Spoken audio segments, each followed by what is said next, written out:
Meus amados irmãos, a paz do Senhor Jesus, nós estamos começando aqui mais uma série de estudo no nosso curso de teologia de nível médio do IBAD. A nossa proposta é estudar uma temática, uma disciplina por mês, e nesse mês nós vamos estudar sobre teologia sistemática. Então, nós temos aqui o nosso livro, Teologia Sistemática, as doutrinas fundamentais da fé cristã. Você que é o nosso aluno, já está ciente de como que é a divisão do livro, do nosso material didático. Então, nós temos aqui 4 unidades, que na verdade o livro ele é dividido em 4 partes, e temos as suas subdivisões que acontecem em 5 capítulos. Há livros que a subdivisão é em 4 capítulos, mas nesse Teologia Sistemática, esse livro, nós vamos estar estudando com a subdivisão de 5 capítulos por unidade. Então a proposta aqui, na verdade, é fazer essa aula para te ajudar na leitura, no teu estudo que você faz na tua casa. E esse vídeo aqui, essa aula, é sobre então a unidade 1, que é a primeira unidade. Então nós temos aqui o que foi dito, você consegue perceber que cada unidade ela tem as suas divisões, né, os seus capítulos. Nós temos a unidade 1, questões preliminares, revelação e a divindade. É o que nós vamos estar conversando e falando aqui. Você consegue perceber então a sua subdivisão, 5 capítulos de cada unidade. E assim acontece com a unidade 3 e também com a unidade 4. Então, hoje nós vamos estar conversando um pouco aqui sobre essa unidade, a unidade 1, que traz o tema questões preliminares, revelação e divindade. Então, quais são os capítulos? Nós temos aqui os 5 capítulos. O que é teologia sistemática? A revelação, a ação divina e os limites da razão, a revelação especial na teologia cristã, definições de divindade e o Deus de Israel, transcendente e imanente. Nós vamos conversar um pouco sobre cada subtópico. Tudo bem? Então vamos lá, de modo resumido, de modo bem objetivo, apenas com o intuito de tentar ali fornecer para você uma possibilidade a mais de você compreender essa unidade tão importante. Nós temos aqui na página 17 do nosso livro, a página 26, o capítulo 1. Então nós temos o capítulo 1 e essa subdivisão traz o que é teologia sistemática.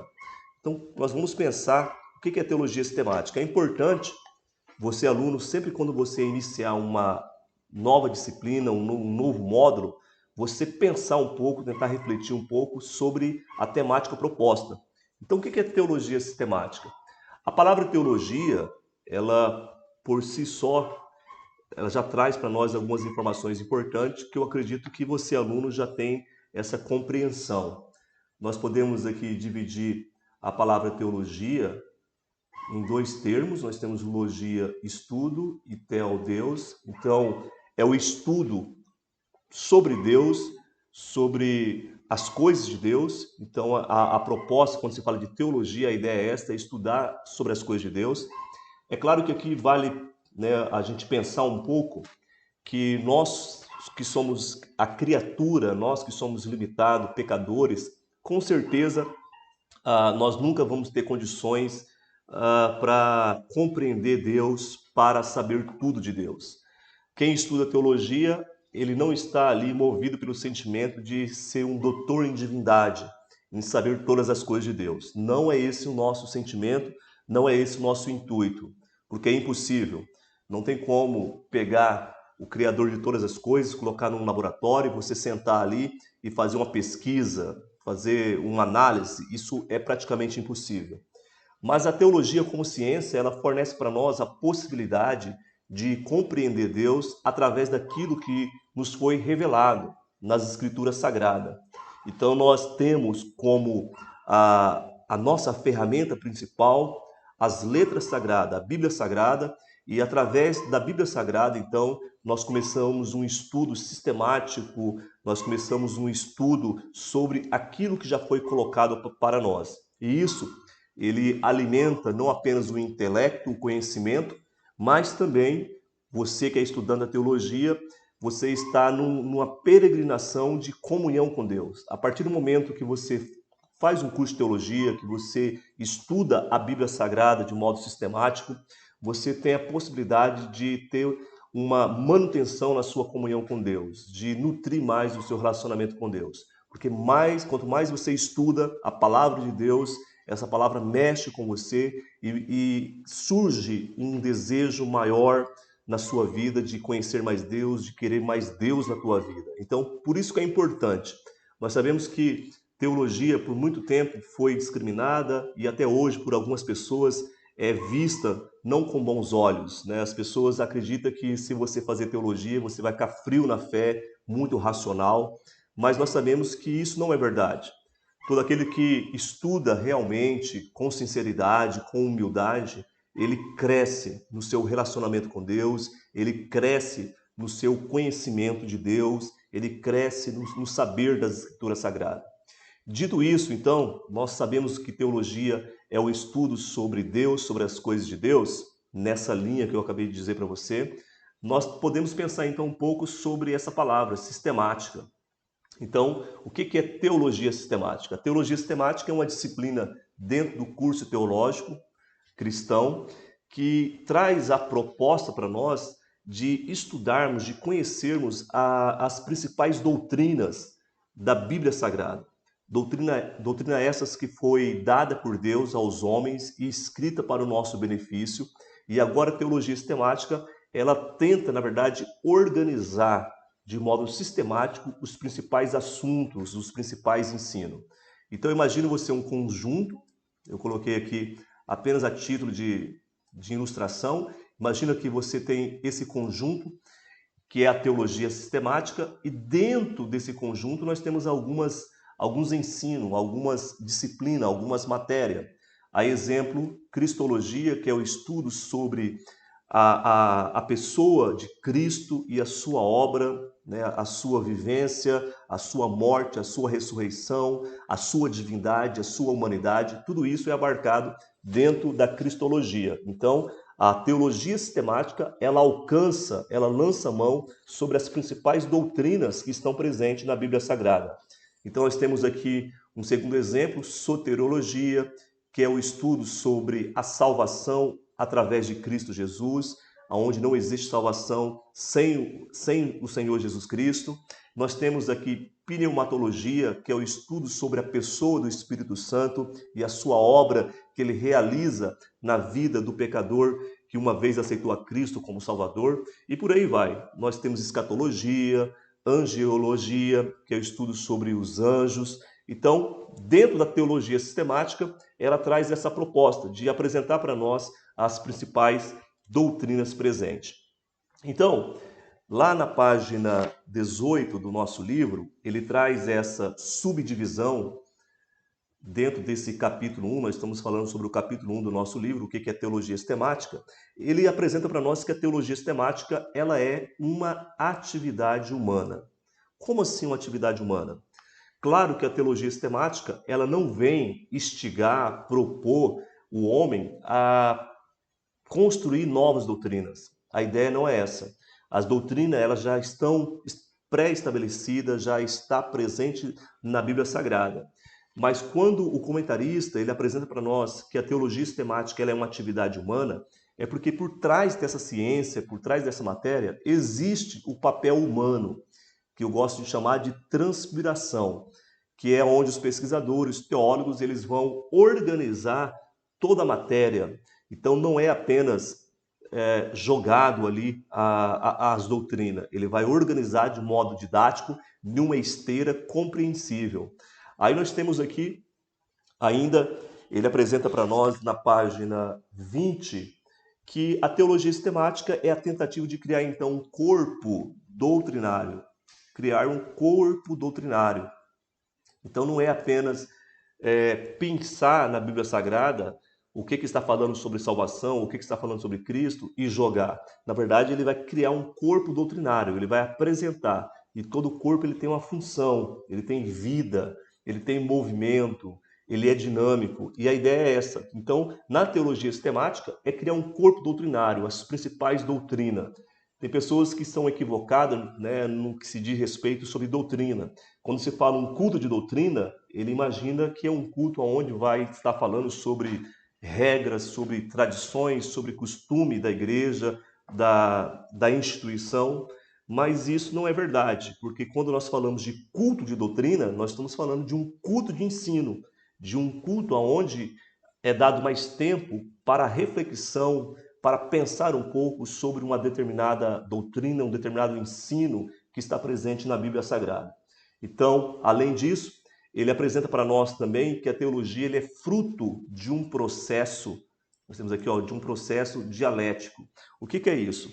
Quando você que tem o material didático, o livro de teologia sistemática, esse livro que nós estamos estudando aqui, você vai lá na página 22, ele apresenta para nós que a teologia sistemática ela é oriunda de debates, de discussão que aconteceu no passado.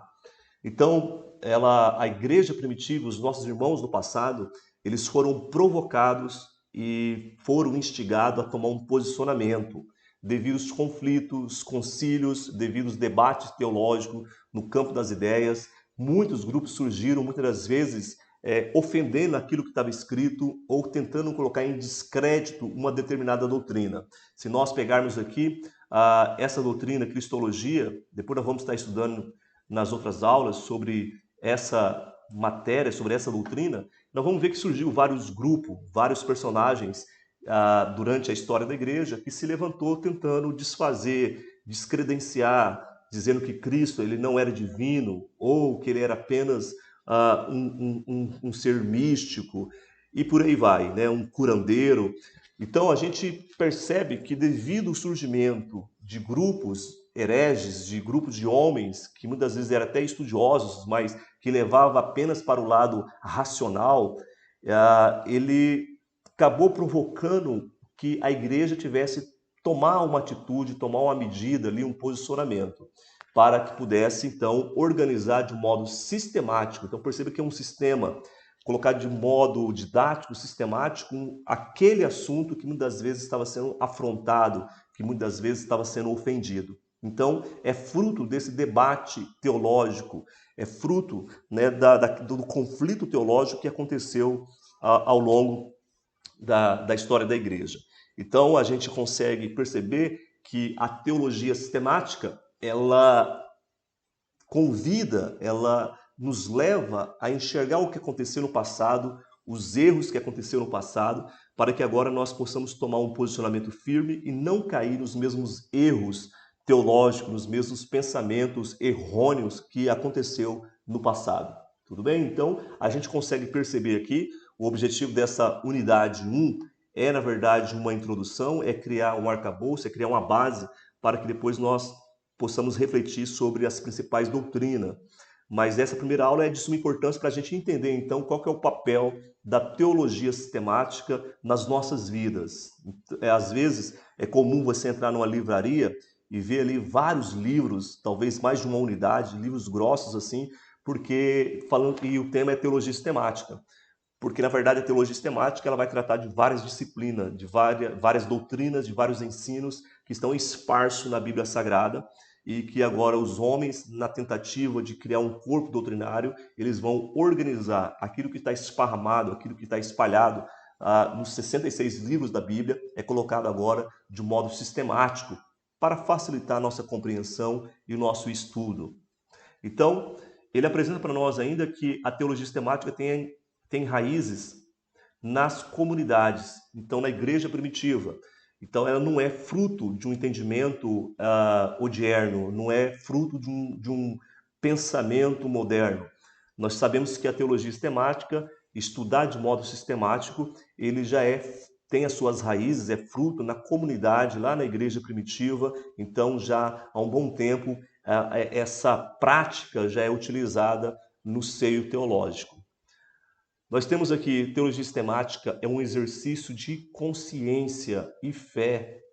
Então, quando nós estudamos teologia sistemática, nós percebemos que é um exercício de consciência, ele leva a gente refletir, ele leva a gente buscar uma compreensão do todo e não pensar somente naquele texto ali e ignorar todo o contexto bíblico, tudo aquilo que está presente nos outros livros. Então, ele traz essa manutenção na fé individual, porque a partir do momento que você compreende mais sobre a salvação, sobre a doutrina dos últimos tempos, sobre Cristo, com certeza há um amadurecimento, a sua fé se torna mais robusta. Então, pensar teologicamente, de modo sistemático, ele é muito importante. E esse livro ele vem despertar isso em nós, que nós venhamos valorizar esse ensino, né, esse entendimento, esse tipo de exposição da palavra de Deus de modo sistemático. É importante, é muito importante, você que é líder, você que ensina na tua igreja local, você trabalhar dessa forma, de modo sistemático, apresentando a obra da salvação, todo o desenvolvimento, para que as pessoas possam compreender, né, de modo mais aprofundado sobre uma determinada doutrina, sobre um determinado ensino. Então, podemos avançar aqui para o capítulo 2, que está lá na página 27 à página 66 do nosso livro. E o tema do capítulo 2 é revelação. Então, nós temos aqui a ação divina e os limites da razão. Ele apresenta para nós 3 formas de pensar teologicamente. Então, 3 formas que surgiu. Então, é importante que a gente venha conhecer essas 3 formas. Quando nós estamos falando aqui da revelação divina, nós vamos compreender que isso é necessário para que nós possamos compreender acerca de Deus, as coisas de Deus. Mas, falando aqui sobre teologia, então, negativa. Talvez você nunca ouviu esse termo, mas ele apresenta para nós aqui, a partir da página 28, o que seria isso? Seria que ele apresenta para nós que na teologia, nesse pensamento teológico, na teologia negativa, é que é impossível o homem compreender Deus. Então, só sabemos de Deus o que não sabemos. O que não sabemos. Isso daqui ele beira a filosofia, o pensamento filosófico, mas é um pensamento que aconteceu ao longo da história da igreja, aonde muitas pessoas jogou a toalha e abriu mão de uma busca de conhecer Deus, porque o pensamento é assim: nós somos muito limitados, muito apequenados no nosso entendimento, e é impossível que nós, sendo finito, a gente absorver, compreender aquele que é infinito, aquele que é eterno. Nós que somos mortais, como que nós vamos compreender aquilo que é imortal, né? Como que uma criatura vai compreender sobre o seu Criador? Então, ele apresenta para nós aqui que é impossível conhecer Deus nesse pensamento aqui da teologia negativa. O finito não pode conter o infinito e apenas pode compreender o que Deus não é. Então, ele traz para nós aqui essa compreensão dentro da teologia negativa, que a gente tem que se contentar somente com esse entendimento, que Deus ele não é criatura, ele é o Criador, que Deus ele não é mortal, que Deus ele não é visível. Então, esses atributos divinos, daquilo que Deus não é, ele é alcançado então e colocado aí na mesa da teologia negativa, esse pensamento da teologia negativa, tá? Então, é mais ou menos assim. Eles acreditam, assim, é mais fácil, imagina uma comunidade de formigas e aquelas formigas eles se reúnem com um intuito de compreender e examinar o ser humano. Então, existe lá no convívio das formigas, as formigas elas começam a dialogar e eles querem então descobrir um meio para estudar o ser humano, o homem. E nesse pensamento da teologia negativa é mais ou menos isso. Eles dizem assim, olha, como que isso, né, pode ser possível? Não tem possibilidade da formiga ela sair ali do seu território, do seu convívio e vir e começar a dissecar, começar então examinar o homem, né, no seu pormenor. Aí na teologia negativa diz assim, isso é mais possível de acontecer do que nós conhecermos Deus, o Criador. Então, se é impossível uma formiga examinar e conhecer o ser humano, para nós é muito mais impossível nós, criatura, conhecer o Criador de todas as coisas. Então, é um pensamento mais pessimista sobre teologia, sobre pensar sobre as coisas de Deus. Aí nós temos aqui a teologia natural. O que é a teologia natural? Basta, quando a gente fala de teologia natural, nós podemos lembrar da carta aos Romanos, no capítulo 1, e ele traz para nós aqui, a partir do versículo 18, versículo 19, 20, olha o que nos diz. Romanos, capítulo, você pode tomar nota aí, nós estamos falando sobre aqui agora teologia natural. Nós temos lá Romanos, deixa eu tentar escrever aqui, para você marcar.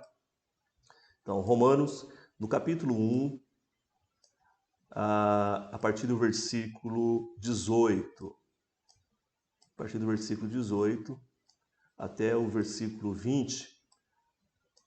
Não ficou muito bom aqui, mas você consegue ali fazer a sua anotação. Então nós temos aí, olha o que diz. Porque do céu se manifesta a ira de Deus sobre toda a impiedade e injustiça dos homens, que detêm a verdade em injustiça.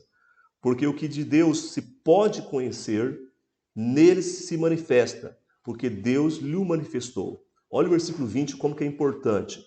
Porque as suas coisas invisíveis, desde a criação do mundo, tanto o seu eterno poder como a sua divindade, se entende e claramente se vêem pelas coisas que estão criadas, para que eles fiquem inexcusáveis. Então nós temos aqui a teologia natural. O que a teologia natural propõe?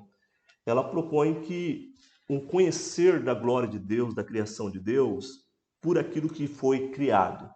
Então, quando você olha para as coisas que foram criadas, você logo consegue ver ali evidências. É como um exame, né, do papiloscopista, o perito ali, que ele vai num local colher digitais e ele consegue ver quem que esteve ali. Na teologia natural é mais ou menos assim, é as digitais de Deus presente na criação. Então, quando você olha o sol, a lua, as estrelas, o céu, a natureza, os seres, os animais e até mesmo o homem, que foi feito à imagem e semelhança de Deus, você vai ver as digitais de Deus, vestígios desse Criador. Então, o conhecimento de Deus através da sua criação, né? Nós temos lá em Salmos também uma passagem conhecida, Salmos 19, se você quiser anotar. Olha o que nos diz aqui em Salmos 19, o versículo 1. Os céus manifestam a glória de Deus e o firmamento anuncia a obra das suas mãos. O firmamento, o céu, as coisas criadas, ela denuncia, declara a glória de Deus. Olha o verso 2. Um dia faz declaração a outro dia, e uma noite mostra sabedoria a outra noite. Sem linguagem, sem fala, ouvem as suas vozes, e toda a extensão da terra e as suas palavras até o fim do mundo. Neles pôs uma tenda para o sol. Aí começa com uma linguagem poética. Então, mas aqui o salmista, ele apresenta para nós que a criação, o firmamento, o céu, todas essas coisas maravilhosas, ela mostra a grandeza, a glória de Deus. Então essa é a teologia natural, que descortina diante de nós e nos deixa inexcusável, não deixa você ficar desapercebido diante de tanta beleza, diante de todas as coisas que foram criadas. Então, a teologia sistemática ela vai trazer isso daí para nós. Então, há no mundo natural indício da natureza divina. Aí nós temos aqui uma obra de Tomás de Aquino.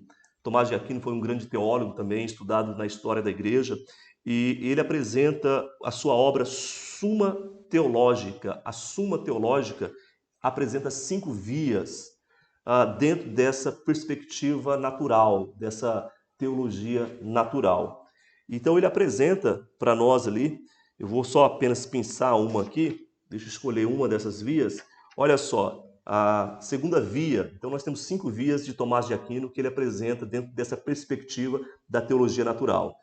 Ele argumenta que todas as coisas existem em relação uma às outras em termos de causa e efeito. Por exemplo, eu existo porque minha existência foi causada pela ação reprodutiva dos meus pais. E eles existem porque foram causados por meus avós.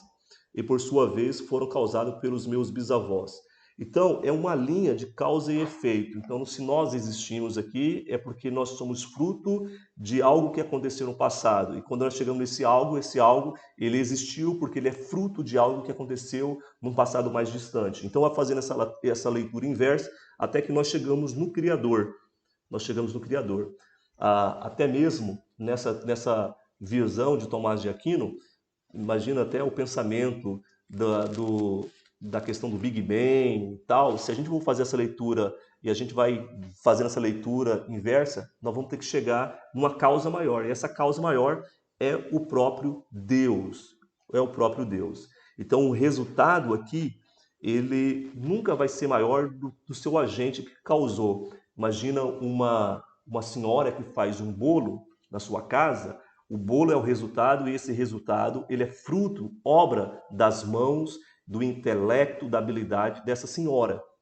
E esse resultado aqui, esse feito, esse resultado não vai ser maior que a sua causa. E quando nós chegamos aqui na causa, essa senhora, ela é resultado de uma ação reprodutiva dos seus pais. E nós vamos fazendo essa leitura inversa. Então, nunca o resultado vai ser maior do que a causa. E na teoria do Big Bang, né, de Darwin, a gente vamos então pegar esse pensamento aqui que Tomás de Aquino apresenta e a gente vai perceber que na verdade não tem como dar crédito ao pensamento de Darwin.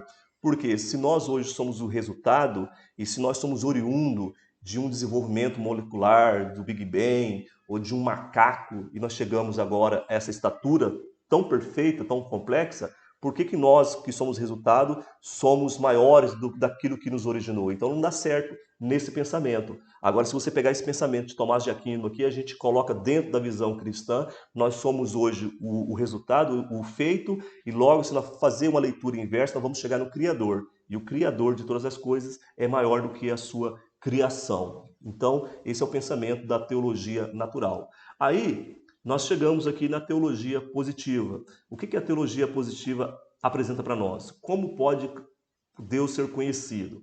O conhecimento de Deus por revelação. É aqui que nós chegamos e a partir desse ponto da teologia positiva que vai nortear todo o nosso pensamento cristão, o pensamento do cristianismo. A teologia positiva, ela vai apregoar. Então nós estamos vendo aqui que são 3 formas de pensar teologicamente. E a teologia positiva, ela vai apregoar que nós conhecemos de Deus somente aquilo que foi apresentado por divina graça e misericórdia. Então Deus, infinitamente em graça e misericórdia, ele se revelou a nós. Ele descortinou e desnudou e apresentou então para nós. Então é por isso que na página 33 do livro que você tem em mãos aí, ele diz assim para nós: a teologia positiva se distancia tanto da teologia negativa como da teologia natural, ao postular que há um modo de obter conhecimento teológico a parte da razão, que pela fé é possível receber a revelação que Deus faz de si mesmo ao mundo. Então, na teologia positiva, ele vai dizer assim, olha, foi Deus que teve a iniciativa, o pontapé inicial foi de Deus, e Deus, então, que manifestou para nós ali aquilo que nós sabemos dele. Então, a iniciativa sempre é de Deus. Olha o que ele nos diz aqui mais. Ele diz assim, a teologia positiva afirma que o conhecimento de Deus é impossível através da razão sozinha. Então, apenas da razão, do pensamento, então, a gente não vai conseguir compreender Deus do modo que ele nos revelou. Então, assim, pela teologia natural, você consegue ter um vislumbre da glória do Criador. Pela teologia negativa, é aceitável que nós somos pequenos demais para compreender, assim, um Deus criador de todas as coisas. Mas na teologia positiva diz, olha, é Deus que se apresenta para nós. E a forma mais perfeita de nós conhecermos Deus é através daquilo que nos foi revelado em seu Filho. Então, a obra mais especial que Deus se revelou à humanidade foi encarnando. Foi o Verbo tomando forma de homem e se apresentando a nós. Então, quem vê o Filho vê o Pai. A partir do momento que você estuda sobre Cristo, você lê sobre Cristo, você vai ter agora um vislumbre, uma visão mais límpida de quem é Deus, de como Deus ama o pecador, da sua graça e da sua misericórdia. Aí, ele apresenta para nós, dentro da teologia positiva, dois tipos de revelação, a revelação geral e a revelação especial. A revelação geral, nós sabemos que Deus se revelou, né, e ele se revela através da natureza, da criação. Então é por isso que ele apresenta para nós aqui. Então percebe que pega um pouco de cada pensamento teológico, tanto natural como negativo. Então esse modo natural de compreender Deus é o modo geral da revelação de Deus, mas também o modo especial. Como que é o modo especial? Deus, ele visita o indivíduo em sonhos, em visões, levantou profetas e hoje, através do Espírito Santo, ele traz o convencimento da existência de Deus, do caráter de Deus. Então esse modo especial de Deus se revelar é pela fé. Então nós temos assim a origem dessa revelação é de parte de Deus através do Espírito Santo que convence o homem do pecado e do juízo, e que o homem é um pecador e que Deus é gracioso e que ofertou o seu Filho Jesus Cristo para morrer no Calvário pelos nossos pecados. Então essa revelação especial é obra não do intelecto, não da força humana. Não é por força, não é por poder, não é por violência, mas é pelo Espírito de Deus que essa revelação especial, específica, acontece em nossas vidas. Adiante aqui nós chegamos então no capítulo 3, e no capítulo 3 ele trabalha um pouco melhor sobre essa revelação especial. Ele apresenta para nós aqui, na página 38, a revelação progressiva. O que ele apresenta para nós nessa revelação progressiva? É que a Bíblia Sagrada, Deus ele vai se revelando de modo progressivo, desde Gênesis até Apocalipse. Nós temos então um desdobramento e de modo progressivo Deus vai se fazendo conhecer. Então nós temos, né, aquela passagem muito conhecida lá em Oséias, você pode ler ou marcar aí na página. Deixa eu colocar todas aqui então, que aí a gente vai... Eu coloquei aqui, olha só, bem aqui, Oséias, deixa eu colocar o laser, ó, Oséias 6,3. O que Oséias 6,3 diz para nós? Conheçamos e prossigamos em conhecer o Senhor. Então perceba aqui que existe um progresso, uma evolução, algo crescente. Então, conheçamos e prossigamos. Então, conhecer Deus existe uma perseverança, existe uma progressão. Então é pouco a pouco e Deus ele vai se revelando. Nós temos no Antigo Testamento as tipologias. O que é tipologia? Seria as festas, as observâncias do povo judeu nas festas, na guarda dos sábados, nos sacrifícios, de toda a lei mosaica.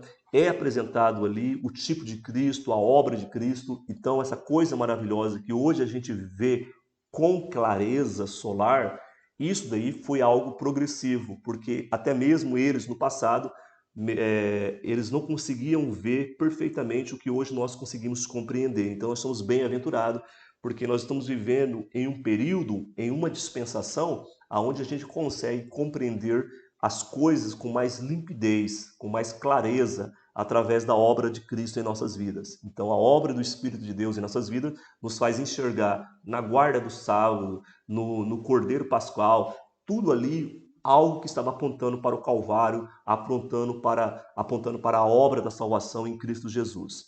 Então nós temos aqui a Escritura Sagrada e sua inspiração, e nós temos algumas teorias então sobre a inspiração da Bíblia Sagrada. Porque tudo aquilo que nós conhecemos de Deus é a partir de Cristo e que aquilo que está registrado na Bíblia Sagrada.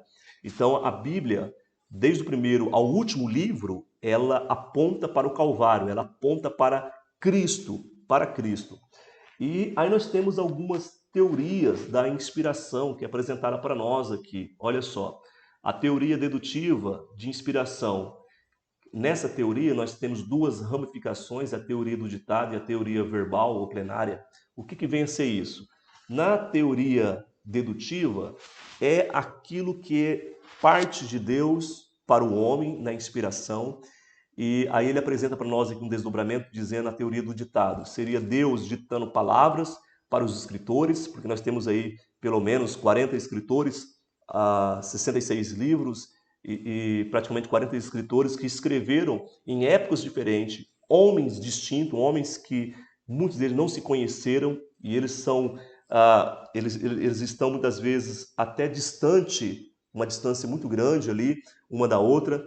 E esses personagens eles foram inspirados por Deus. O que é a inspiração de Deus? É o sopro de Deus, é a revelação de Deus. E dentro dessa teoria dedutiva, nós temos aqui a teoria do ditado, onde ele diz assim que esse pensamento seria que Deus ele inspirou e trouxe ali a revelação, a inspiração, e ele foi ditando as palavras. Mas nós não concordamos dessa forma, né? Que Deus ele ditou e ele trouxe ali palavra por palavra. Nós temos aqui ainda a teoria verbal e a teoria plenária. Deixa eu pegar a página certinho aqui para dizer com mais propriedade para os irmãos. Então nós temos a teoria verbal ou plenária, que vai falar sobre essa questão que Deus, na verdade, ele não ditou palavras, mas que ele trouxe ali a inspiração, mas que ele respeitou a parte humana. Está lá na página 43. Olha só, a teoria da inspiração verbal, então nós estamos falando um pouco aqui da verbal, plenária, ela é a mais popular no contexto protestante, demonstra mais sutileza do que a teoria do ditado. Deus teria inspirado os autores da Bíblia de modo que seu espírito entrou em total sintonia com o espírito de cada autor. Deus então os moveu a escrever utilizando seus próprios estilo e personalidade, mas ainda assim guiando-os de tal modo que cada palavra e vírgula do texto bíblico foi inspirado, de fato originada por Deus. Nessa visão, tal como a teoria do ditado, Deus ainda é o autor direto de cada palavra nas Escrituras. Então, falando aqui da teoria dedutiva, nós temos esses dois braços, a teoria do ditado, que o homem ficou num estágio robótico, ele só foi recebendo palavras que Deus foi ditando. Depois da teoria verbal, ele é um pouco mais amigável esse pensamento, mas mesmo assim, tudo parte de Deus, até as vírgulas, a pontuação, cada palavra ali, e ele inspira o homem ele escreve, mas ainda é algo assim muito truncado. Aí depois nós temos a teoria indutiva, que é a teoria dinâmica, nós temos a teoria inspiração parcial e a neo-ortodoxa. Deixa eu me ater aqui somente à neo-ortodoxa, que ele diz assim, olha só, enquadra o evento da inspiração não no momento da composição do texto, mas no momento da leitura.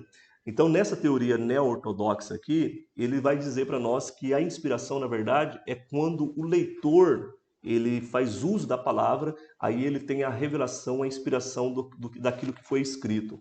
Na teoria indutiva, quando se fala do aspecto dinâmico, inspiração parcial, ele apresenta para nós que Deus sim inspirou, mas que o escritor, aquele que está escrevendo ali, ele ainda tem a sua participação. É por isso, e aí na teoria indutiva, ela é mais aceita. Então nós acreditamos que Deus inspirou, mas que o homem, ele tem a sua participação. E cada livro, então, ele se torna característico e diferente, muitas vezes, um do outro. Basta você pegar os escritos do apóstolo Paulo, você vai ver ali impressões do apóstolo Paulo. Você vai ver ali características do apóstolo Paulo, de um homem muito estudado, diferente de uma carta escrita por Pedro, de uma carta escrita por João. Você vê muita característica de João sendo ali um apóstolo muito amoroso nas suas palavras. Então essa personalidade do homem, do escritor, é apresentada também nos escritos sagrados. Então aqui na teoria indutiva da inspiração, o que nós acreditamos? Acreditamos sim que Deus ele inspirou homens, mas ele não deixou o homem no estágio robótico. O homem ele escreveu e consegue ali então transparecer os contornos do personagem de cada um que foi escrito, que foi usado ali para escrever. E nós acreditamos também que tem isso, que a Bíblia ela se revela a cada momento e nós vamos trocando de lente. Então a teoria neo-ortodoxa ela advoga a ideia de que quando você lê também, você tem uma revelação especial daquilo que foi escrito. É por isso que muitas vezes quando você lê uma passagem, você fala, puxa vida, já li várias vezes, e somente agora que esclareceu para mim um certo entendimento nessa passagem. Porque a palavra de Deus ela é viva e ela mexe conosco a partir do momento que nós vamos crescendo e amadurecendo na fé. Então, nessa seara que indutiva, ela seria mais aceita. Ela não deixou o homem no estado robótico, não houve ditado, Deus não está preocupado ali com os pormenores, mas a essência ela é preservada, ela é inspirada, mas nós temos ali uma parceria humana também que transparece nos escritos. Aí nós temos aqui que livros foram inspirados. Nós temos os critérios aqui no Novo Testamento. Então nós sabemos que a Bíblia Sagrada é dividida em duas partes, o Antigo e o Novo Testamento. No Novo Testamento nós temos esses três critérios aqui, ó. A apostolicidade, que seria o escritor, ele teria que ter sido um apóstolo, ou se não foi um apóstolo, mas alguém que muito próximo, que andou com os apóstolos, que andou ali com os discípulos. E nós temos aqui também esse critério da coerência, tem que ser algo coerente, não pode ser nada absurdo que venha contrariar todo o restante do escrito sagrado. E o uso, ou seja, que já era usado pela igreja, as cartas, as orientações de Paulo, aquelas orientações pastoral, aquela orientação para a igreja local, e a igreja já fazia uso. Então, esses daí foram os critérios utilizados ali para deixar canônico, né, os escritos, separados ali e considerado como inspirado. Aí nós temos aqui o Antigo Testamento. Havia, até na metade do século I, dois Antigo Testamento, dois estilos de Antigo Testamento. E existia mais livros, que são aqueles livros apócrifos, que nós hoje, na ideia protestante, na teologia protestante, ela não é aceita. Por que não é aceita? Porque esses livros apócrifos, esses livros adicionais, eles não eram aceitos pelas autoridades judaicas. Então, o que nós temos hoje era do Antigo Testamento, agora falando, era aquilo que era aceito e usado pelas autoridades judaicas. Então, era aquilo que era lido e estudado nas sinagogas. E a partir daí nós temos então a Septuaginta, e agora nós temos então essa linha de pensamento e de escritos. Então nós temos o Antigo e o Novo Testamento. O Novo Testamento teria que ter sido escrito por apóstolos, já teria que estar sendo usado pela igreja, teria que ser coerente. E o Antigo Testamento teria que ser aquelas obras literárias que eram já usadas pelas autoridades judaicas. É claro que as divisões ali dos livros, do primeiro e segundo livro, de Samuel, Crônicas, essas divisões e a ordem cronológica muitas vezes não está disposto do mesmo modo que nós temos aqui. Mas o ponto de partida seria aquilo que era usado já pela comunidade judaica, pelas autoridades. Aí nós temos aqui, por último, a autoridade das escrituras.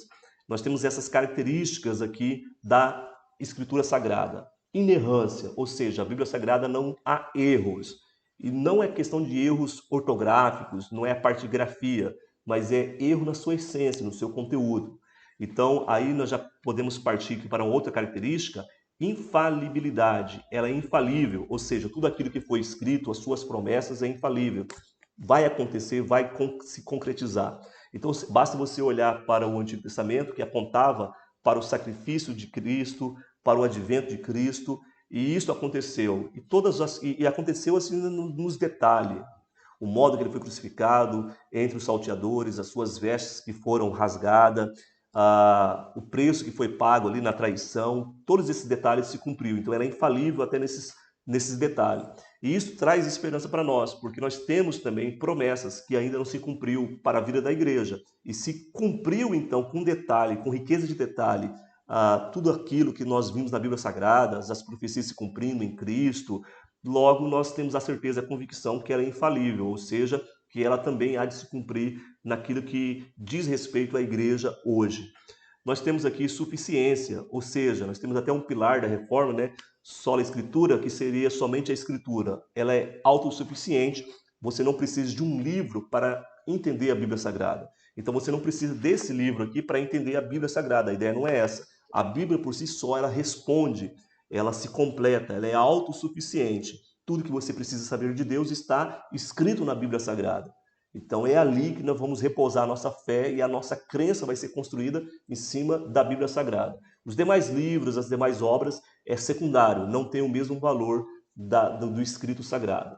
Tá? Então houve um concílio, houve várias reuniões que debateram e usaram vários critérios ali para selecionar. Existiam outras obras, existiam outros livros que não foram, né? Tem lá o Didaquê, nós temos a epístola do pastor de Hermas, nós temos outros evangelhos que foram escritos ali, mas que depois eles foram separados, não passaram na peneira, não passaram no crivo devido a algumas contradições. Então a Bíblia ela é harmônica e foi selecionado, e hoje nós vemos assim que a Bíblia é um grande milagre, porque passa-se muito tempo e as escavações que onde descobriu ali pedaços dos livros de Isaías, outras passagens do Antigo Testamento, e quando é confrontado com aquilo que nós temos hoje, mostra que, na verdade, está em conformidade. Então, isso traz uma certeza de uma preservação. É um grande milagre, porque mesmo com o passar do tempo, Deus preservou os escritos sagrados, e o que nós temos hoje é aquilo que vem a servir de bússola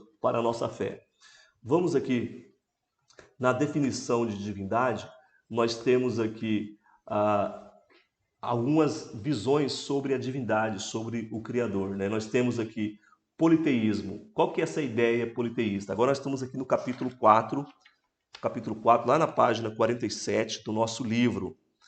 No capítulo 4 ele vai apresentar para nós aqui politeísmo. Politeísmo seria aquela visão religiosa de vários deuses. Então, nós vemos lá na Índia, nós vemos em outras religiões a presença de vários deuses. Então, tem Deus para o céu, para a terra, Deus do fogo, Deus do ar, da floresta, dos rios. Então, toda aquela religião que tem vários deuses, ela é, então, taxada como politeísta, tá? Politeísmo. Aí nós temos aqui outro conceito que é apresentado no livro, enoteísmo. Seria, na verdade, uma ramificação do politeísmo. O politeísmo é a religião com vários deuses, mas nessa visão enoteísmo, a pessoa vai ali adorar apenas um Deus. Ele crê em vários deuses, mas ele vai ser devoto de um único Deus.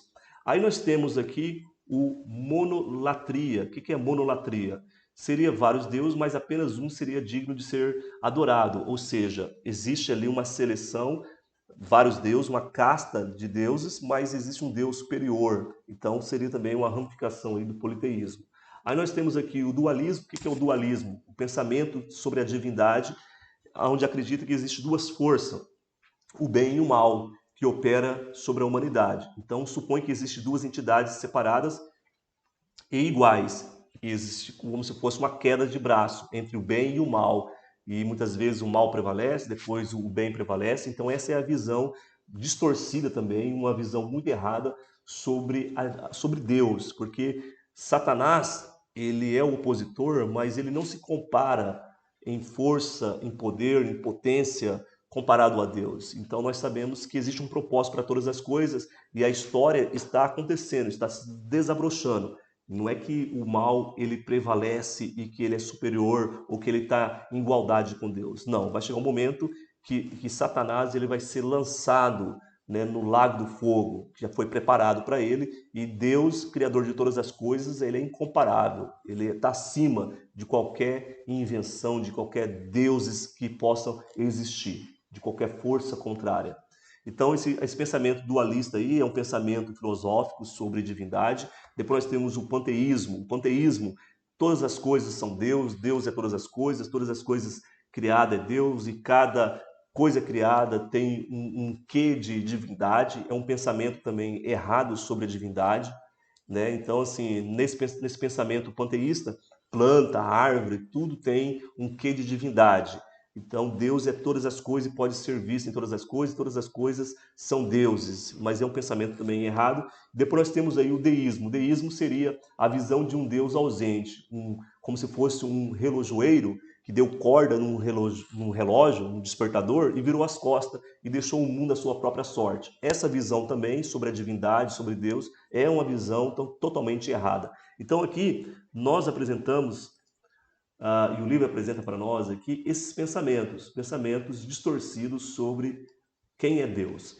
No capítulo 5, ele apresenta para nós agora aqui as características do Deus verdadeiro, o Deus bíblico. Agora aqui já no capítulo 5, né, finalizando o nosso resumo desse livro, dessa unidade. Então perceba aqui que na verdade é apenas uma introdução na unidade 1, para que depois nós possamos aí aprofundar nas principais doutrinas. Mas então, se aquilo que nós vimos aqui na tela passada, politeísmo, dualismo, panteísmo, deísmo, é uma visão distorcida sobre Deus, nós temos agora o Deus de Israel. Ele tem essa característica transcendente e imanente. O que é um Deus transcendente? é o que está além do conhecimento humano, ou seja, nós somos limitados e Deus ele está acima do nosso pensamento. Aquilo que nós conhecemos de Deus é Deus que revelou pela sua graça, pela sua misericórdia, mas nós somos infinitamente menor, nós somos pequenos, né? E nós não conseguimos compreender Deus na sua totalidade, na sua plenitude. Então, Paulo ele diz que nós vemos Deus hoje como se estivesse olhando por um espelho, mas vai chegar um momento que vai ser clareado e vai ser revelado, então, a grandeza de Deus nas nossas vidas. Então, hoje, nós temos, assim, é apenas um brilho, é apenas algo ali ainda um pouco tímido. Então, nós vamos caminhando de fé em fé e nós vamos crescendo e nós vamos a cada momento conhecendo mais de Deus, mas Deus ele transcende o pensamento. Então, nós temos aqui algumas palavras. Então, ele transcende o intelecto, né? Então, nós temos aqui, olha só, ele é sobrenatural, ele é sublime, então ele é transcendente, ele vai além do que nós podemos imaginar ou pensar sobre ele. Então, é aquela ideia, né? É mais fácil uma formiga sair lá da sua toca, da sua comunidade e aprender e conhecer o ser humano do que nós conhecermos Deus na sua totalidade. Que isso daí é impossível. Então hoje nós vemos Deus como se estivesse olhando por um espelho.